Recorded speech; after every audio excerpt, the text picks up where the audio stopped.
ini memang sekali lagi kita ingatkan Pak SBY bukan semata-mata melihat soal proporsional terbuka tapi tertutup, tapi melihat Mahkamah Konstitusi itu sekarang menjadi pintu masuk utama itu buat rezim ini melanggengkan kekuasaan. Caranya macam-macam.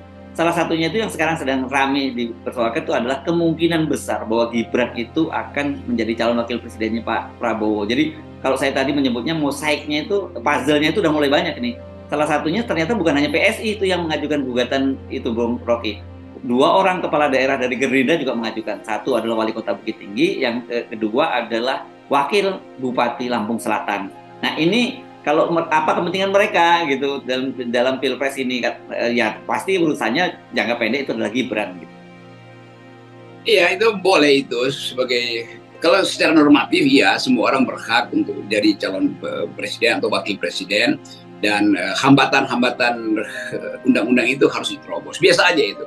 Tetapi problemnya adalah di dalam sistem yang demokrasi, semua proposal itu tidak boleh diajukan oleh orang yang punya kepentingan dirinya sendiri. Nggak bisa begitu tuh.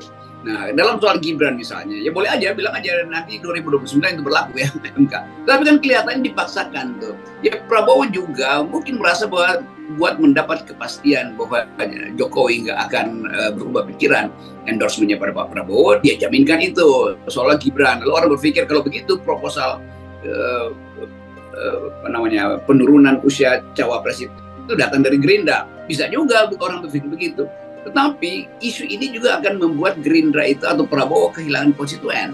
Karena dianggap bahwa Prabowo memang ingin meneruskan wilayah politik Pak Jokowi, dan Gibran adalah bagian untuk menjamin bahwa dinasti Jokowi nggak akan punah. Kira-kira begitu kan. Nah teori ini teori yang bukan sekedar melecehkan demokrasi, tapi juga beberapa konstituen Muslim misalnya menganggap bahwa ya Prabowo nggak usah dipilih kalau gitu kan. Jadi kita juga mau hitung itu. Ini analisis sementara. Tetapi hal yang paling berbahaya adalah nanti akan ada orkestrasi untuk mendukung Gibran. Nah Gibran juga akan mengalami cacat. Kalau misalnya Gibran dari awal mengatakan ya saya tahu itu kira-kira saya memang ingin masuk dalam politik tapi belum cukup usia, ya mungkin nanti 2009 dia akan dapat dukungan bagus. Tapi kalau dia juga ambisinya dia ucapkan sekarang, itu sama artinya bahwa dia disuruh oleh ayahnya itu untuk nebeng pada Gerindra supaya Gerindra amankan Jokowi. Jadi orang anggap bahwa ini demi pengamanan Jokowi dong, bukan demi Gibran sendiri. Jadi Gibran ini juga jadi avatarnya Jokowi di Gerindra kan. Jadi itu masalahnya tuh. Jadi kita mau lihat sebetulnya ini etiknya apa itu. Tapi oke, nggak ada soal. Kalaupun itu terjadi ya ambil aja risikonya kan. Gerindra saya kira dalam hitungan saya dia akan dapat keyakinan bahwa Jokowi nggak akan halangi, tetapi kita tahu Jokowi udah nggak punya endorsement power untuk melakukan itu masalahnya. Milenial akan lihat, ya kok begini politiknya. Milenial itu 27-30% itu swing voters loh. Bisa dia tiba-tiba, ya udahlah kita walk out aja, atau kita lakukan golput, atau bahkan ya pindah ke Ganjar aja lebih jelas posisinya tuh. Jadi ini masalahnya. Jadi saya kira Gerindra atau Prabowo juga lagi hitung strateginya tuh, taktis apa tidak ini. Paling nggak wacana diajukan, ya kira-kira itu.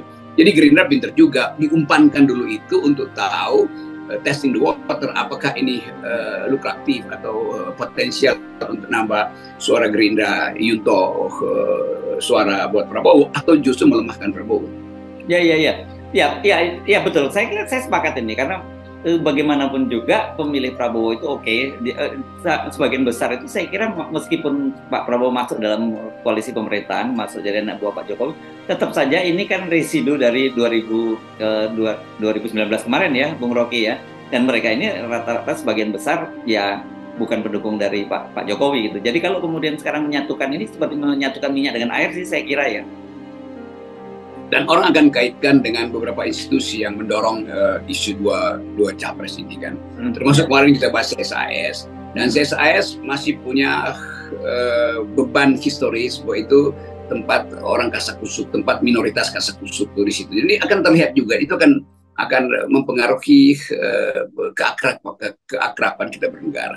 Jadi kira-kira akan dianggap bahwa itu Jokowi lagi berkonspirasi dengan oligarki itu dikendalikan oleh etnis tertentu, oleh kepentingan politik tertentu untuk memastikan bahwa hanya ada dua dan dua-duanya itu capres itu di dalam pencapresannya ada tangan-tangan Jokowi. Ganjar ada tangan Jokowi, di PDIP, di Gerindra ada tangan Jokowi lewat Gibran.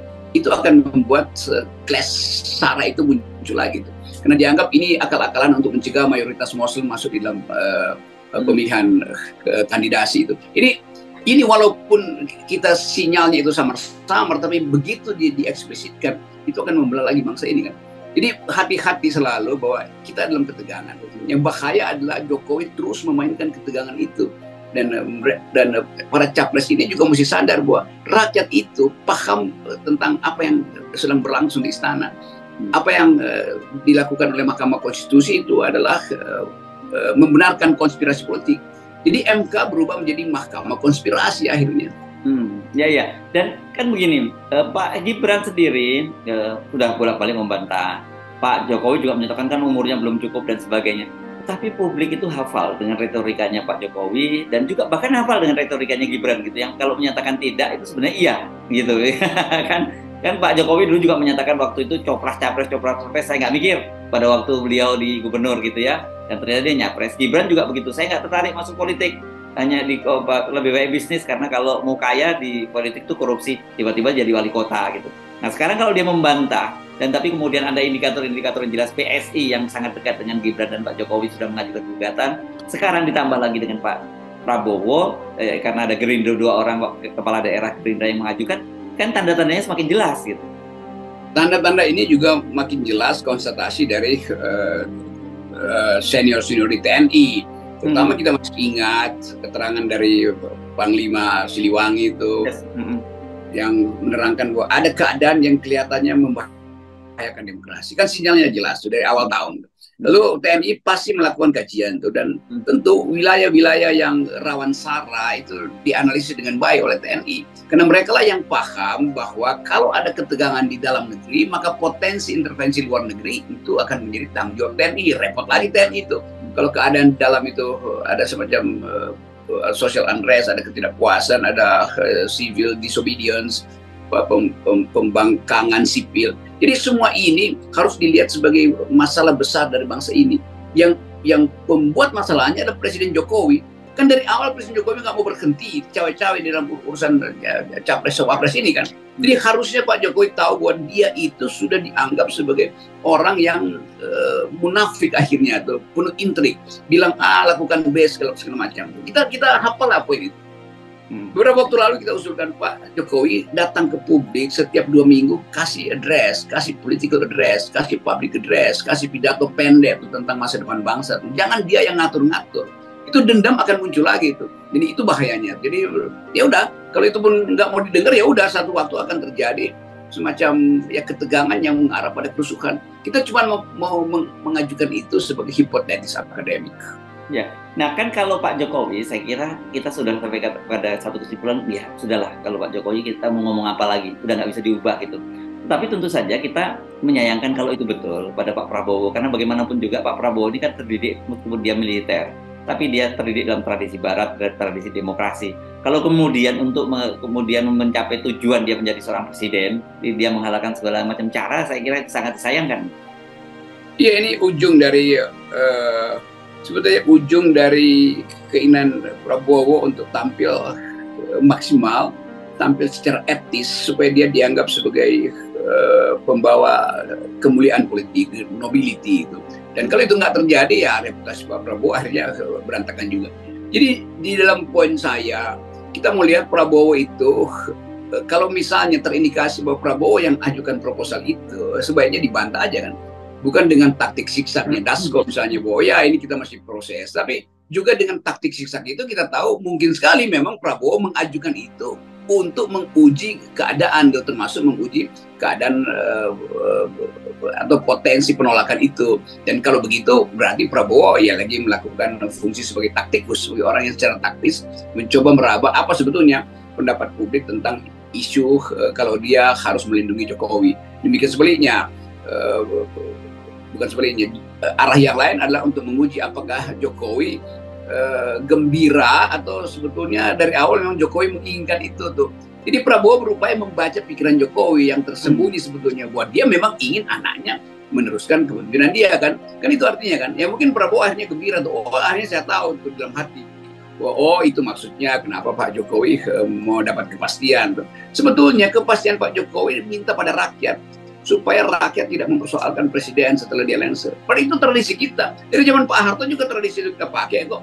Nggak ada orang yang mau mempersoalkan presiden yang udah lengser itu, malas juga akhirnya kan karena mesti buka lagi file dan ke depan masih lama. Itu pentingnya kita bikin semacam konvensi ethics convention bahwa presiden yang udah lengser ya udah dia udah lakukan sesuatu, dia bisa dihitung berprestasi atau nggak berprestasi tergantung opini publik kan, itu aja. Jadi opini publik lah yang akan menilai Jokowi berhasil apa enggak. Bukan dianggap Jokowi berhasil kalau menanam Gibran di Gerindra atau menanam Ganjar di PDIP. Bukan itu, tetap opini publik yang akan menilai bahwa Pak Jokowi ya 70% berhasil, 30% enggak, atau sebaliknya 30% 70% enggak. Ya terima aja kan sebagai fakta. Pak Harto aja di awal dianggap sebagai bajingan, nah belakangan Pak Harto akhirnya dianggap oke, dia sebetulnya meninggalkan jejak dasar dari pembangunan infrastruktur dan kebanggaan bangsa sebagai negara terbesar di ASEAN. Dan sekarang Indonesia nggak lagi dianggap sebagai negara besar di ASEAN kan. Jadi banyak hal secara post factum akhirnya memulihkan kembali nama seseorang. Ya, dan saya kira bagi Pak Prabowo pun sebenarnya mirip dengan Pak Jokowi. Kalau Pak Jokowi dia akan mengakhiri masa jabatannya. Kalau Pak Prabowo kan saya kira dari sisi faktor usia ini adalah kesempatan terakhir ya buat Pak Prabowo dalam pilpres ini. Saya nggak membayangkan Pak Prabowo akan ikut pilpres lagi yang akan datang. Jadi saya kira itu pastikan bagaimanapun juga orang seperti Pak Prabowo itu penting untuk mau seperti apa sih dikenang oleh bangsa ini. Ya kita tahu politik itu adalah the art of attacking the impossible. Tapi jangan sampai yang impossible itu justru dianggap diposibilitikan karena kepentingan dua tokoh doang tuh.